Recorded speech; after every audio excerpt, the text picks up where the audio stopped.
please find your seats. We will begin in just a few moments.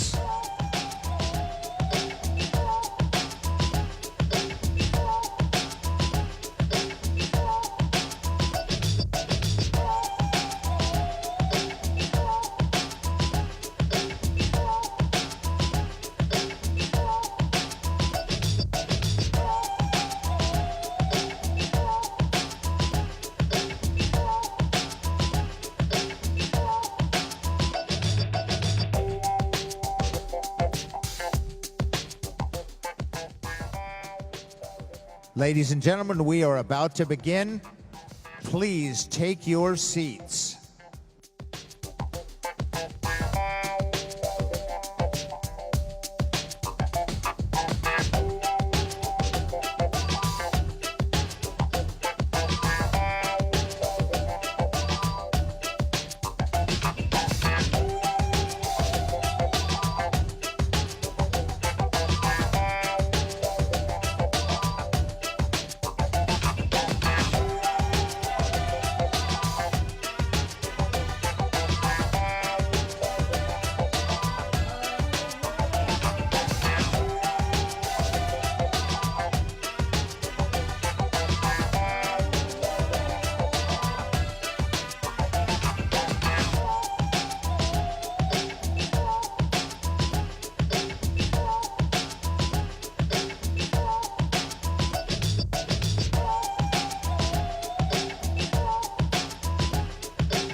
Hey, everyone. Hey.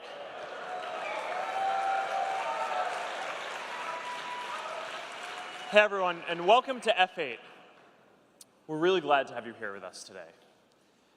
Last year, we introduced a different kind of F8. The new F8 isn't about some big new product announcement or change in direction. It's about bringing our whole community together to talk about how we can help you build, grow, and monetize your apps.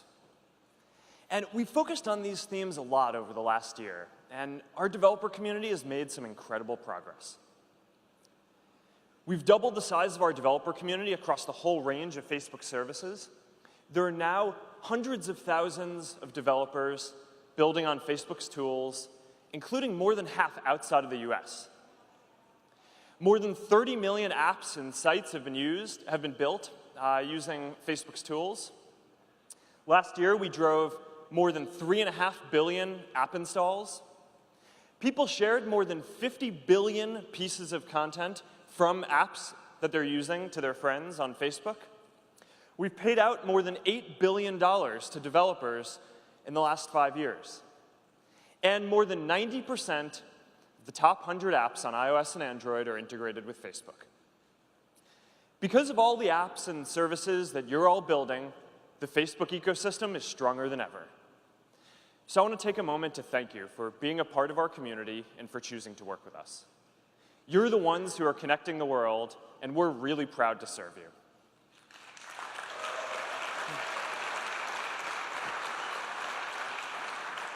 So today, I want to talk about how our community is going to continue making progress. And I want to start with the two major themes that we introduced at last year's F8. The first theme is stability. Because to help you build, grow, and monetize your apps, you need to be able to really rely on our platform. So last year at F8, we committed to making our platform really, really stable. And we even changed our mantra from move fast and break things to move fast with stable infra, because we recognize that when you're operating at scale, stability is how you move quickly. We introduced a 2-year stability guarantee for all of our major and core APIs. We committed to fixing all major bugs within 48 hours, and I'm proud to say that we hit both of these things. We also wanted to deal with the smaller bugs that you report, so we had an internal goal to reduce the number of bugs in the system by more than 66%, and we hit that. And this year we want to go even further. So starting today, we're making a new commitment to fix more than 90% of the small bugs that you report within 30 days, and that's in addition to the 48-hour commitment on fixing any major bugs. We're also introducing a bug dashboard so you can track how we're performing against this goal, and when you submit a bug, you'll know when you can expect it to get fixed. All right, so we're continuing to build on this important theme of stability for our community. All right, now let's talk about our next theme. In all of our products and our platform, we want to make sure that we always put people first. You know, we're all here to serve the people who are using our products. So we need to make sure that we always put them first by making sure that we keep everyone safe and by giving people more control over their experiences. Because when people feel good about their privacy and their security, that's when they're open to trying new experiences, like all of the apps that you're all building. So here's how we're approaching this. With Facebook Login, our aim is to give people complete control over the information that they share with apps. Facebook Login continues to be by far the most popular way that people want to log into apps. And today, more than 80% of the top 100 apps use Facebook Login. Last year at F8, we introduced a new Facebook Login flow that gives people even more control over the information that they're sharing with apps. We created a simple review process to make sure that developers aren't asking for more permissions than they really need. And since making this change, apps are now requesting 50% fewer permissions than they were before and are seeing more than 10% increases in the rate of people logging in. Now, over the next month, more apps are going to migrate over to the new login. And we think that these changes are going to make people feel a lot more comfortable and make the ecosystem a lot healthier overall. Now, another effort that we're focused on is helping developers protect people's security. Last month, we announced a new platform called Threat Exchange that allows companies to exchange information about malware and cyber attacks.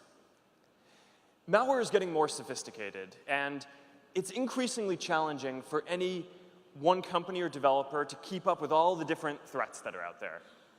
And we saw this firsthand last year when there was an attack that was spreading spam on Facebook, and anyone who came in contact with it had a really bad experience. Now, when we investigated this, we found that the attacker's infrastructure was actually hosted on the platforms of other technology companies in our industry. Now, the reason why attackers do this is because they assume that developers aren't communicating and sharing with each other. So in this case, we just called up these other companies and we stopped the attack. But this taught us a bigger lesson, and it's what motivated us to create Threat Exchange. Now, we're growing this slowly, but we've already heard from thousands of developers who want to join. These are some of the folks who are already in. But we've heard from a lot of folks who want to join from industries as different as health and finance and media and retail. And we're going to be adding more developers soon. So if you think you have some security information that could benefit the whole community, let us know.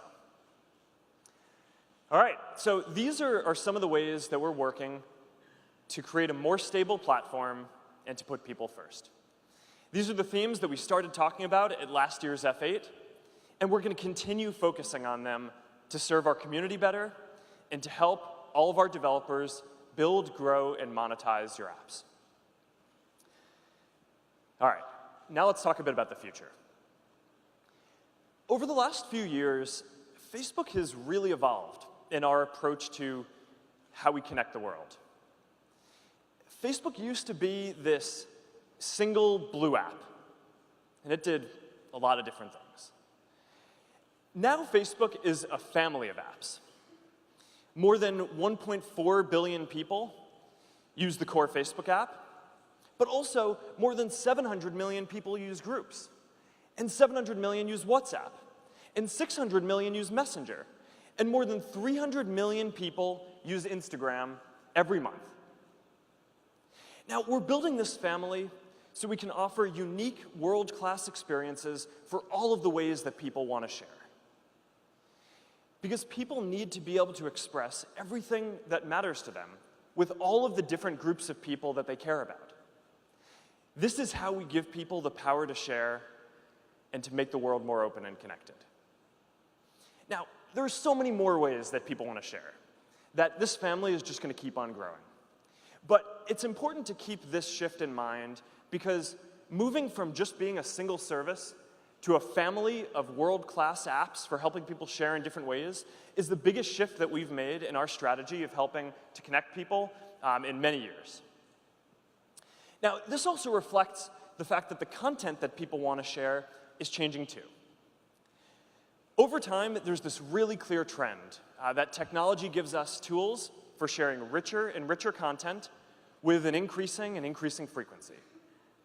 So if you look back at Facebook 5 years ago, most of the content that people shared was text, right? Status updates and wall posts. Now, today, it's photos and other visual content. If you fast forward 5 years, it's going to be video. And if you look out even further beyond that, it's probably going to be even more immersive content like VR and AR. Now, at the same time as we're seeing this trend towards increasing richness of content, we're also seeing that the frequency of sharing is increasing.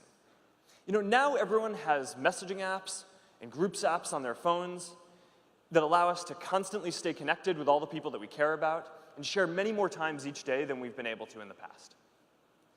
So this is a really big opportunity. But we can't do it alone.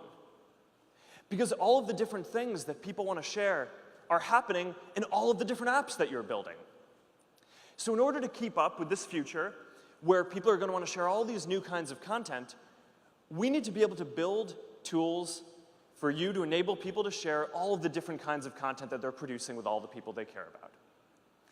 So we're going to go about doing this by preparing for a future where there are going to be all different kinds of content that people want to share to all different kinds of people. So let's get started today by, I want to show you something kind of fun. It's a bit futuristic, but it's an example of the kind of content that we expect to see in the system over time. So right now, we're at this interesting transition where we're starting to see traditional video blend with even more immersive content.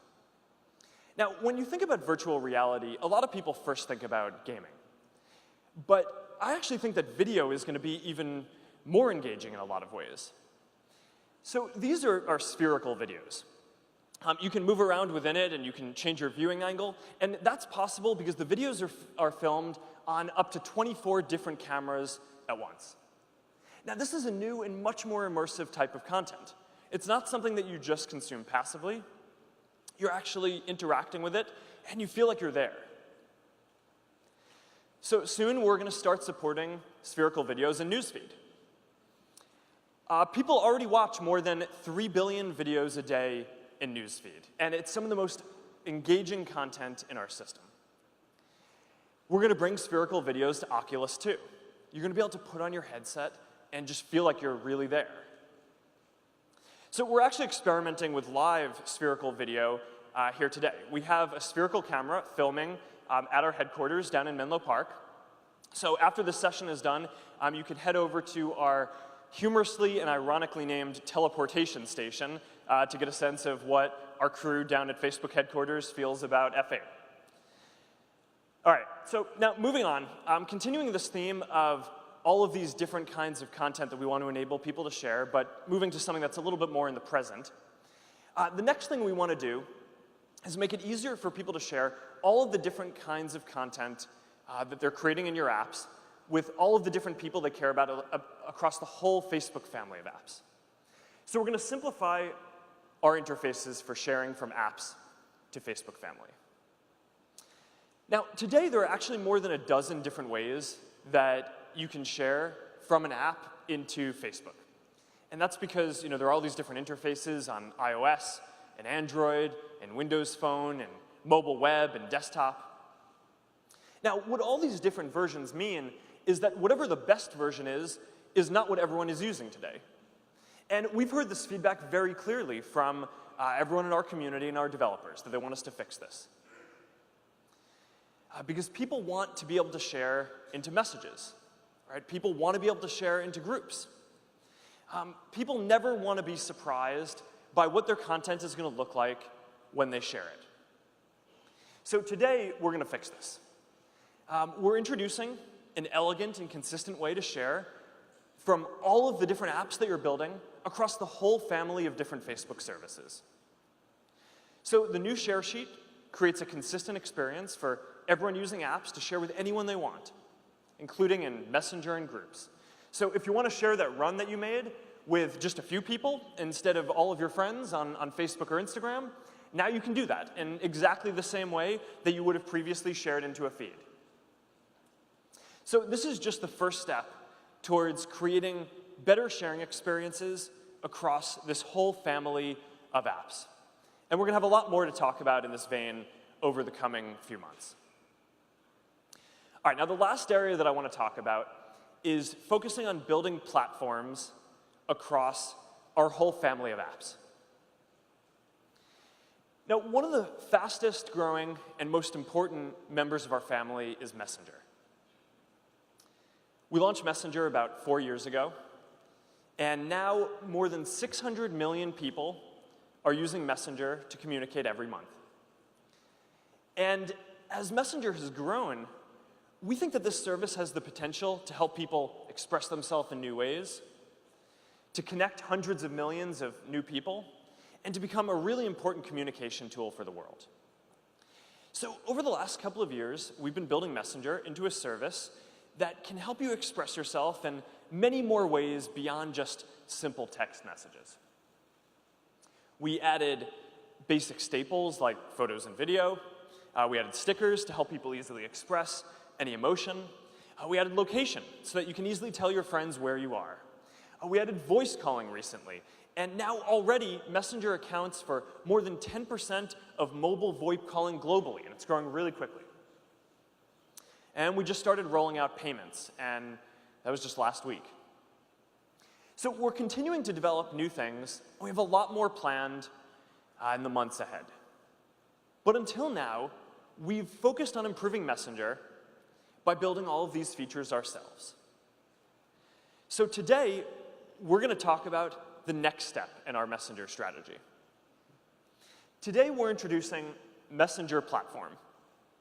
It's a new platform that developers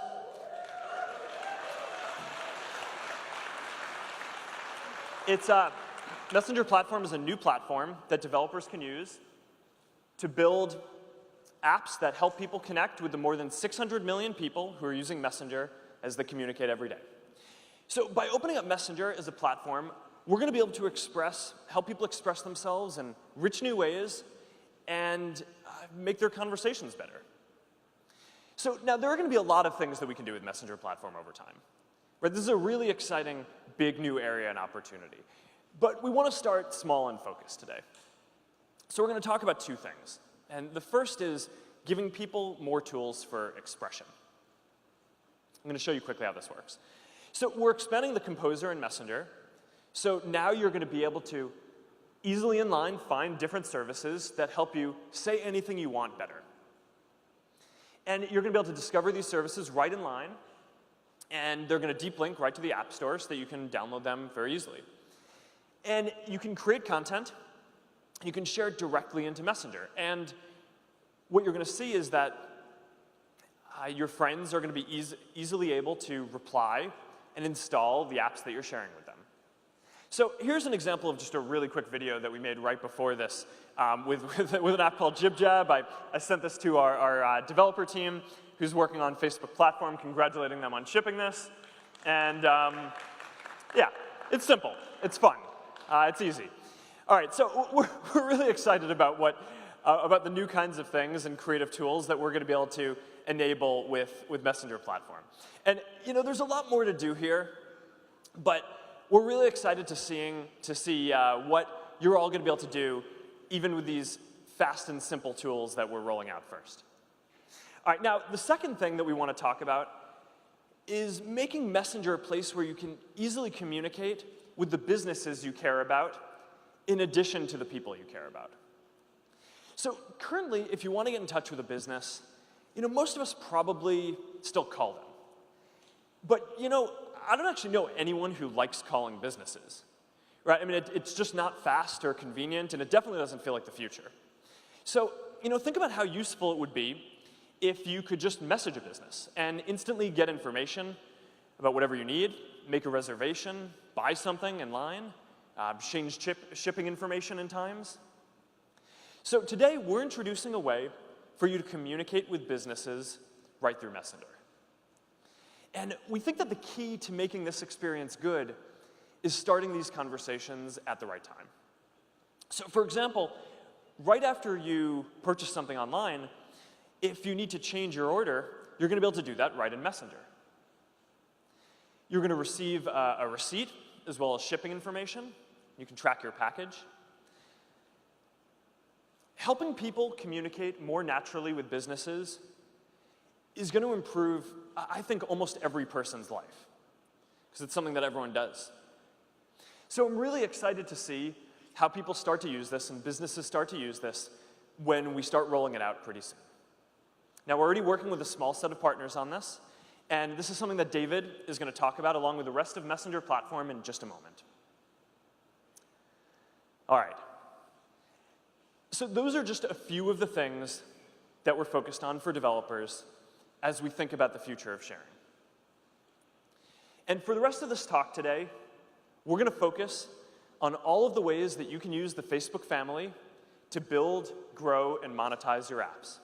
So now I want to hand it off to David Marcus to get us started talking about how you could do this with Messenger platform.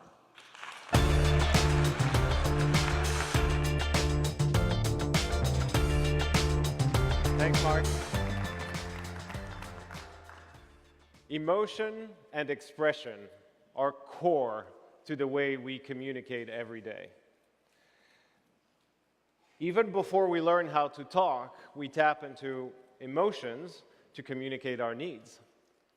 And even animals do it really well too.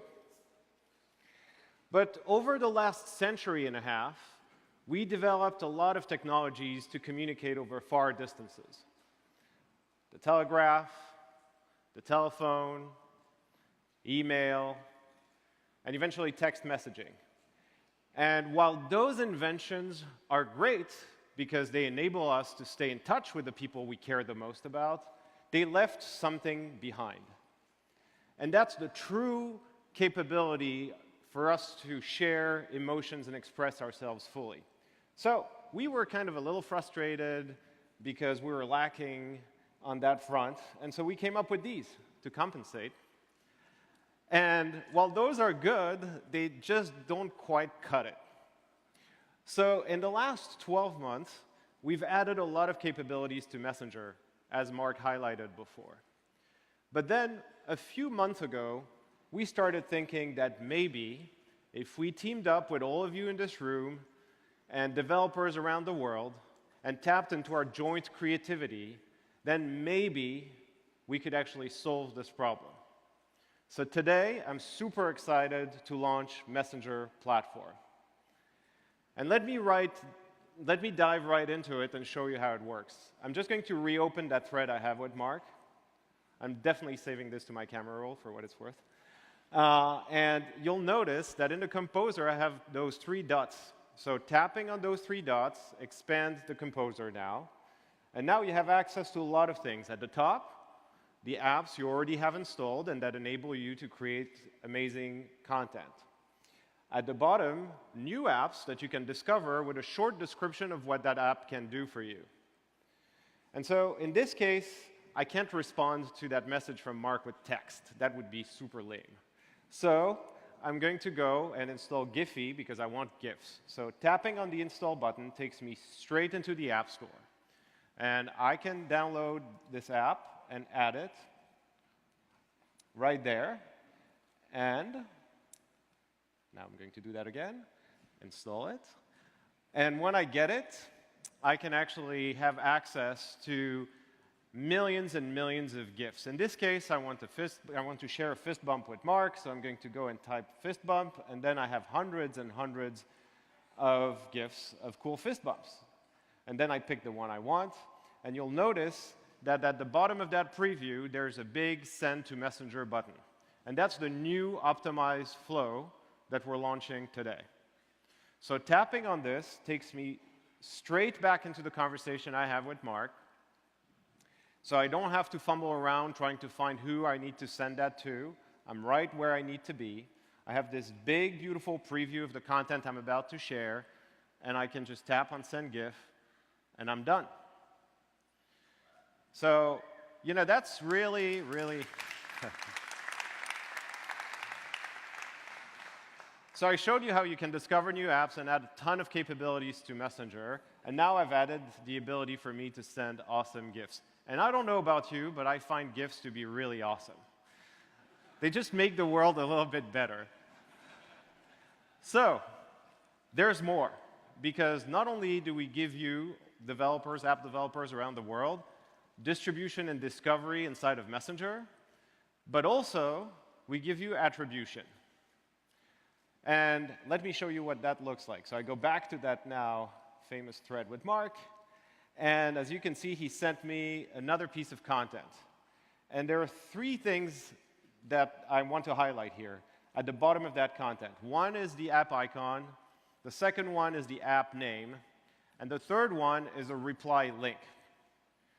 So now I have the Legend app installed, and that's why I have a reply link. If I didn't have that app installed, it would be an install link. And I could go straight to the App Store and reply with the same type of content I just received. But since I have the app, I'm just going to tap on Reply, and now I'm in the Legends app. And this is an amazing app that enables me to stylize and customize text and add animations and add photos. And I can pick the animation I like and customize it with the colors I want. In this case, I'm going to try to make it as close to the Messenger blue I can. There we go. And then hit Messenger, and I have this, again, preview inside of the right thread, and I can share right there and then. Cool. So I'm super happy because we have worked very, very hard with a lot of amazing partners to launch today with a lot of capabilities on Messenger. And I want to highlight two. One is ESPN, that built a really awesome curated content app where you can find all of the relevant sports content of that week or that day. It's just in time before the end of March Madness, great ways to start conversation or bashing the rivals team. J.J. Abrams, Bad Robot Company, the production company, built a special effects app to give you the power of Hollywood special effects in your hands. So we're goofing around with this last week on campus, and it looks like this, basically. So now you have Hollywood special effects in your hands, and you can blow the friends' minds with it and share it with them, and it just makes for so much more engaging and fun conversations. But there are more. There are over 40 apps that are launching today or in the days to come. And I got to tell you, with the team, we've been playing with some of these apps for the last few weeks and few months. Some of our conversations are simply hilarious, but at least all of them are fun and engaging and really, really much better. So how do you get started? It's super easy to add the Send to Messenger flow. And we have an SDK available for you today, so you can start integrating. And it's available at messenger.com/platform. But don't go there just right now, because there's one more thing that I want to cover today. We talked about how technology enabled us to communicate with one another better, but also left something behind. And we feel that the same is true for commerce and shopping. Shopping used to look like this. You would walk into a store, the shopkeeper would know you on a first-name basis, and vice versa, You would have a nice conversation about the product you wanted to buy and other various things of life. And then when you were ready to check out, you would hand over the cash, and you'd be done. And while this is not exactly convenient because you had to physically go to every place to buy things that you needed, you at least had a personal and delightful experience. And I feel that we've lost this with e-commerce. So I think it's time for us to reinvent how people and businesses communicate. And today we want to take the first step on that long journey of reinvention. When you buy things online, you receive a lot of emails. You create an account, you receive an email confirmation. You buy something, you receive another email. It ships, you receive another email. It's delivered, you receive another email. And all of these emails are actually separate threads that are created at each of these events. And the best thing you can do with an email is click on a link that takes you to a website where most often you need to authenticate to complete the task you wanted to complete with that said merchant. And so that's pretty inconvenient on desktop. It's almost barely usable on mobile. And lots of companies have tried to build chat services and a bunch of other things, but they're not that good, frankly. So here's our take of at least the very first step we can take in that direction. I want to buy that shirt on Everlane. So now I'm going to add it to my shopping cart. And what you'll notice here is something new. The option for me to receive instant shipping notifications and an enhanced receipt, and I'll talk about that in a second, right in Messenger. So of course I'm going to keep that checked out, and I pay. And at the end, after I've purchased, I receive this confirmation that my identity has been matched with that order. And we do that because most browsers out there have an open session with Facebook in the back end at almost all times. And so we can match the identity of the shopper to the order, and then that's where the magic begins. Your phone wakes up, and you receive a notification about that purchase. And when you go back to Messenger, now you see a new thread with, in this case, Everlane. And we wanted to have businesses be first-class citizens like people, because those are brands that you care about. You just shopped with them. They're not random businesses contacting you. They're brands that you just shopped with. So now I open that thread, and I see that big, beautiful receipt with the photo of the product you just bought. And now, let's say I had buyer's remorse, or I wanted to change the order. I could tap on that receipt and change my order. But in this case, I love that shirt, so I want to know when it ships. So when it ships, I get this nice notification with a map, and I can go back to my life, do the things I want to do. But if and when I'm truly anxious to know where my package is, to me that's the way it works with gadgets, but I go back to that thread, and I can see the map being updated in almost real time with where my package is. So that's good. And then you receive a confirmation that it's delivered. Now let's imagine that something went wrong with the order. The sizing was not right, it's not exactly what you ordered. So you could now interact with the business right there.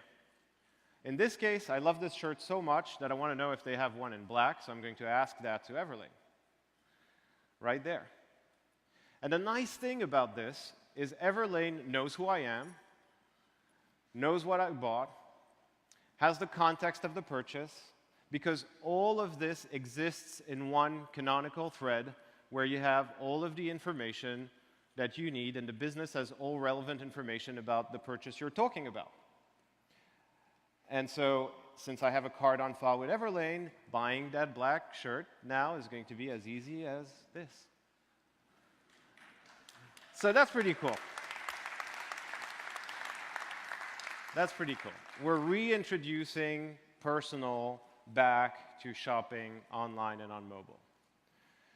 So we're launching this in the next few weeks with awesome partners, Everlane, Zulily. The customer service is powered by Zendesk.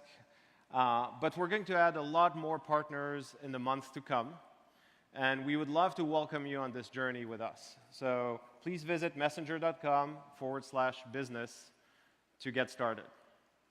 I want to close by saying that all of us on the Messenger team are super excited because we truly feel that together we have a shot at reinventing how eventually 1 billion people communicate with every day. Thank you.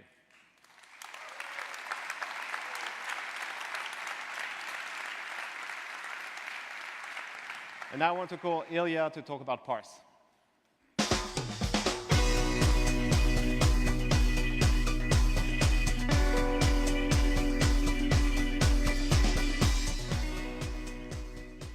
Thanks, David.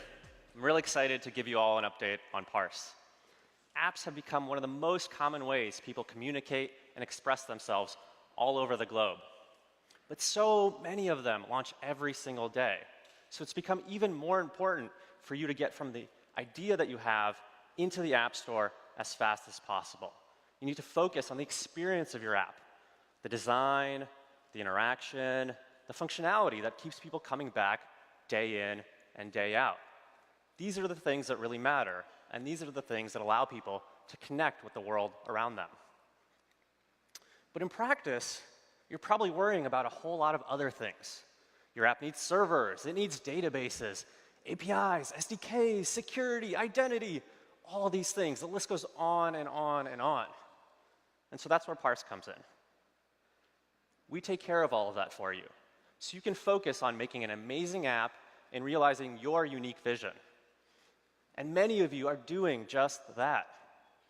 Over 400,000 of you, to be exact. Our community of developers who value shipping great experiences and doing it quickly has grown tremendously in the past year. And it's gotten even more diverse.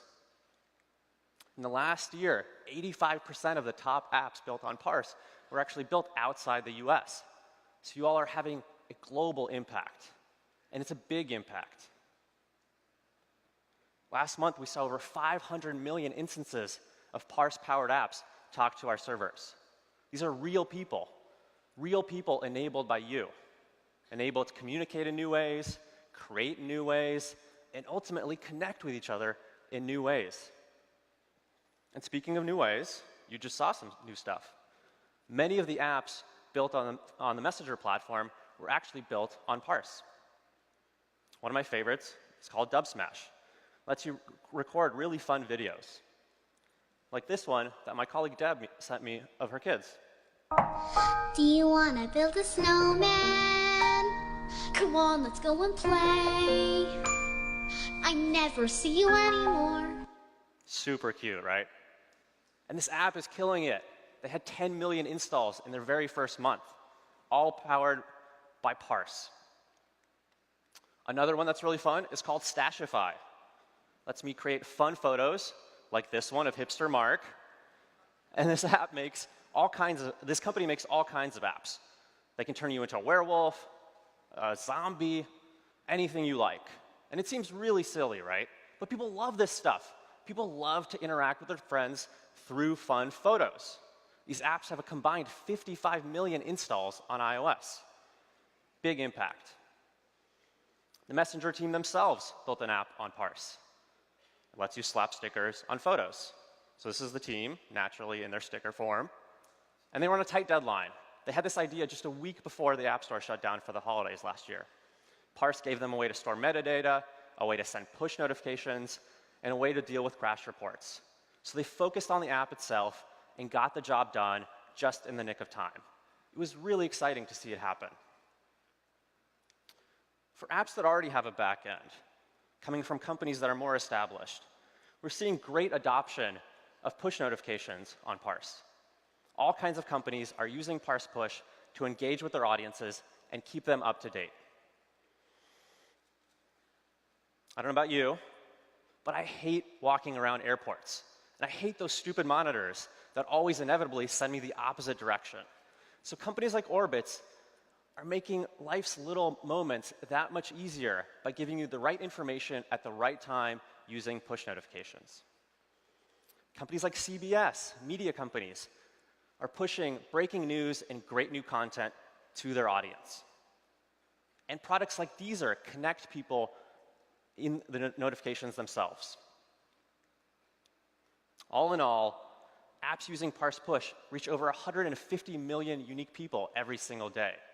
And we send over 4 billion notifications every month. I'm really thrilled with the progress we've made. It's been a great year for us. Lots of growth, lots of great new products. But I want to talk about what's next, where the world's going, and where Parse is going. So back in 2011, when we first got started, the world of tools for developers was focused on this: browser apps, primarily for people's laptops and desktops. People wanted to build great cross-platform apps, but they didn't really have the tools to make it easy for them. So that's where our idea came from, and that's what we worked on for the last 4 years. It's 2015 now, and this world is getting better. There's still work to do, but it's gotten a lot better. We're also seeing a shift. We're seeing many more devices come online. Some people estimate 5 billion devices are online right now. We'll get to 25 billion in the next 5 years. Microprocessors and connectivity will be in everything. Everything from your home to your bicycle and maybe even your pants. These are all going to be connected. This is the world we're going to live in. And I know this is inevitable because I'm seeing it happen already on Parse. Companies like Chamberlain are using us to build great connected experiences for your home. If you have one of their garage door openers, I'm sure many of you do, you can download their app and get a notification when your door opens or closes. You can control it remotely. And that's pretty amazing. And it's happening organically. I can assure you guys, I didn't spend the last year thinking about garage door technology. What I did do was build great tools, and great tools enable great innovation all over the place. So I'm really excited today to announce a set of new SDKs for the Internet of Things. We want to be there with you when you start experimenting with this world. We want to be there to make sure you don't spend your time on the wrong challenges and reinventing the wheel all over again. So to give you an example, I'm going to build a device that lets me know when to water my plants at home. I am terrible at this. I need all the help I can get. And I'm a nerd, so I'm going to build a device instead of just thinking about it. So I can prototype it in Arduino, and I can take the readings from the sensor and push it to the cloud with just a few lines of code. And then the computation to send me a push notification is just a few lines more. So it's just like any other Parse SDK. Simple to get started and simple to use. And maybe one day, my neighbors like this thing, they're jealous of my efficiency in plant watering. Maybe you all want it. So I'm going to mass manufacture this. We're also releasing reference SDKs so that chipset manufacturers can bake in support for Parse in their products. So one day, you'll be able to go from your idea in your garage to actually the factory using Parse. It's going to be awesome. I'm really excited to see what you guys come up with. One of you is going to build something that I carry around with me or have in my home in just a few short years. We're also launching a bunch of other new features. Things like new cloud code functionality, new security functionality, and integration with React, and many more things. Check those out on our blog or go to our sessions at the rest of the conference. With that, I want to say thank you, and I want to turn it over to Deb to talk about platform.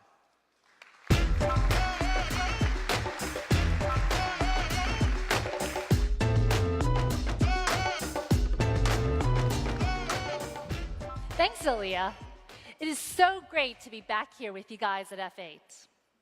Our goal with Facebook Platform is to help you build, grow, and monetize your apps across all devices and all platforms. So let's start with builds. Last year at F8, we introduced a new deep linking standard for apps called App Links. App Links makes it so much easier for developers to link content from one app directly into another app. And today, more than 1,000 apps are using App Links. And together, they have created over 7 billion App Links-enabled URLs. This is a much cleaner, much easier experience for people, especially when they want to switch between apps. And it's a standard that we can use all together to make mobile better for people. If app links is about connecting people to each other, social plugins is about connecting your apps and websites to the billion people on Facebook. We first introduced social plugins in the form of the like button in 2010. And now millions and millions of apps and websites are using them. Today, we're launching completely new versions of our comments plugin and our embedded video plugin. For any of you who know me, you won't be surprised to know that I'm always talking about parenting. In fact, you saw my kids earlier. I am a voracious reader of parenting articles online. So when someone sent me this article on HuffPo telling me about how to raise a kind daughter, I wanted to comment on it. And it's pretty simple with the comments plugin. But you know, there was one problem, which is there is a great conversation on the HuffingtonPost.com, but there was the same conversation happening on Facebook. The new version of the comments plugin, when I comment on an article on Huffington Post, the same comment will now appear on the Facebook page as well.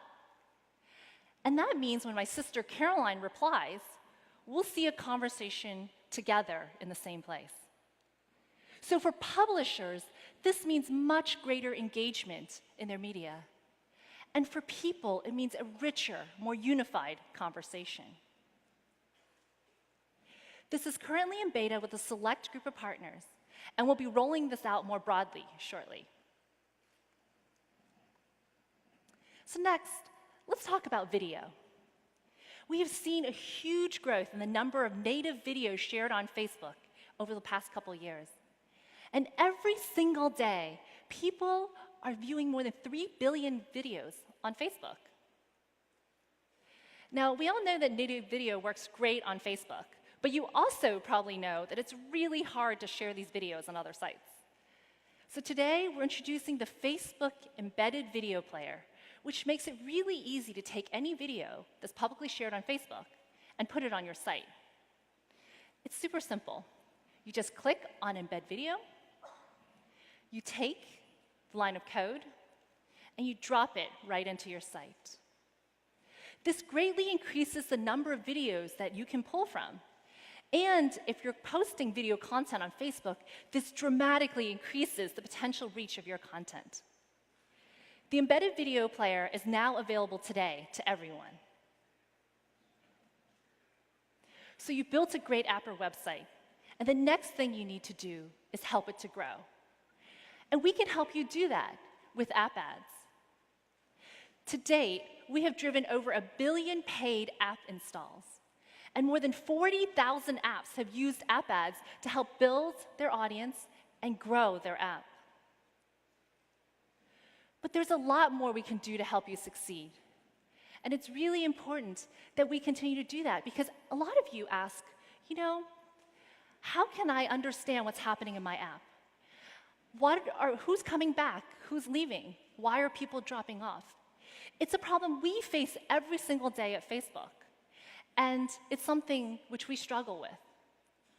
So here's an example of the search team. They have been trying to improve the search experience on mobile for some time. And so they looked at the data, they looked at the analytics, and they saw what worked and what didn't work. They tried testing things like changing the search bar size and the location. They added new features, such as things like recent searches. By improving the search user experience for people, they were able to triple the amount of searches on mobile in just 12 months. And they did this with analytics, by looking at data and measuring the impact and looking at what people wanted. And today, we want to give that kind of power to you. So we're introducing Facebook Analytics for Apps. Facebook Analytics for Apps helps you understand how people use your apps so you can build better experiences. And now you can see how often people are coming back to your app, or where they're dropping off in the flow, or whether your marketing campaigns are working for you. This product is different in 2 ways. One is it's people-focused. We give you a single place to understand how people, in aggregate, are using your app. And 2, it's cross-device. We give you the ability to analyze people who are using apps and websites on multiple devices. So you can see whether you have 3 distinct audiences, one on tablet, one on mobile, one on desktop, or whether you have a single, smaller, but much more highly engaged audience visiting you on all three. So let's take a look at how this works in practice. Online retailer Zulily was one of our beta partners for this product. And as you know, for online retail, understanding who comes to the app and who ends up converting is the lifeblood of their business. Using Facebook apps for analytics, they found something interesting. They found that for every 10 men and 10 women who come into their app, 4 women would add something to cart versus 2 men. But the conversion flow from there was exactly the same, 50%. So given this insight, Zulily could do one of 2 things. One is add more items that are appealing to men, so they add more items to cart. Or 2, focus their marketing dollars on women, where they have the best return on investment. With these types of aggregated insights, they can now test and learn how to make their app more appealing to their specific audience. And with Facebook apps, analytics for apps, they can now measure the success of their ad campaigns across networks and their apps across all devices. And they can do it in a single dashboard. So if you're using app events, you can start using Facebook Analytics for apps today. And best of all, it's free.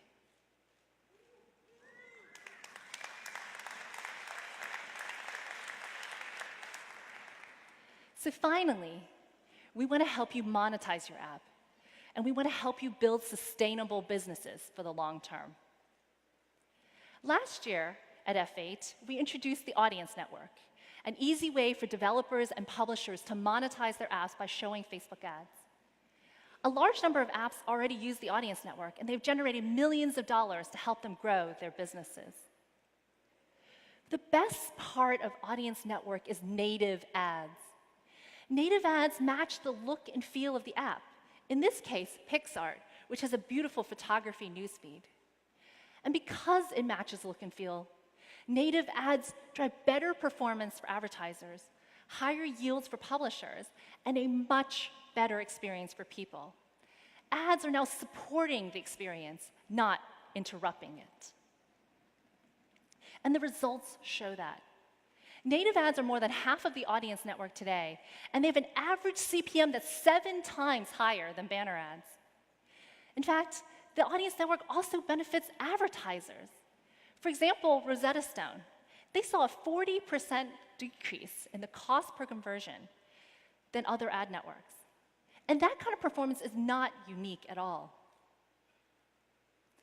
And now we are taking it a step further. Last year, LiveRail joined the Facebook family. LiveRail helps publishers and developers monetize video content on the web and mobile. And it's a technology that powers great ads businesses at premium video publishers like the Daily Motion. With LiveRail, publishers and developers can efficiently manage all of their video inventory, whether it's direct sold or ads from other ad networks. But today, we are excited to announce that LiveRail will now help publishers also monetize mobile display ads as well. And that includes the ads from the Audience Network. The new LiveRail excels at managing the native ads, the kinds that we were talking about that work so well on the Audience Network. And there's one more thing. One of the reasons ads work so well on Facebook is because they're uniquely relevant to their audience. And today, we're extending that capability, that people-based approach to monetization, to all publishers and developers on the LiveRail network. And what that means for publishers and developers is that they can manage their ads with a variety of sources, but they can also get the best monetization possible. For advertisers, this means that ads are delivering to the right audience, leading to a higher return on investment. And for people, it means much better and much more relevant ads. So anyone interested in learning more about the new LiveRail, please sign up here. I know I went through a ton of information, so I'm going to be around the next couple days if you have anything you want to talk about. But thank you so much for being a part of Facebook's platform. Now, back to Mark.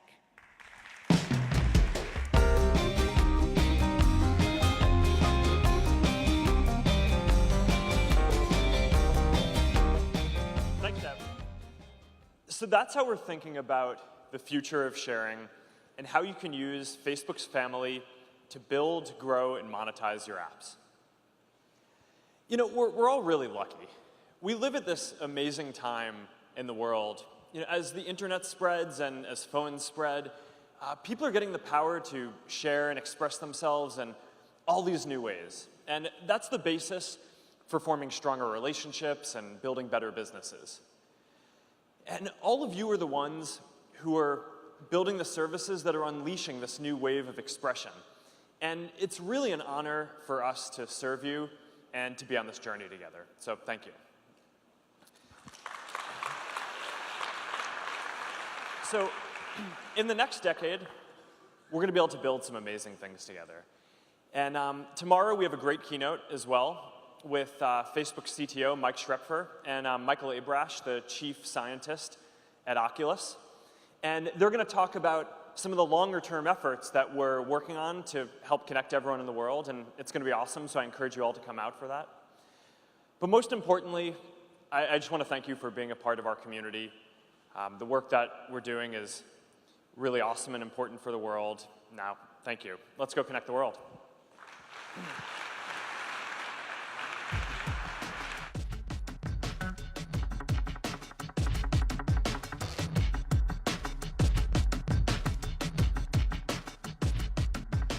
Ladies and gentlemen, please exit through the doors on the right side of the room. Lunch will be served in front of the festival pavilion, and breakout sessions will start at 12 noon. Thank you very much.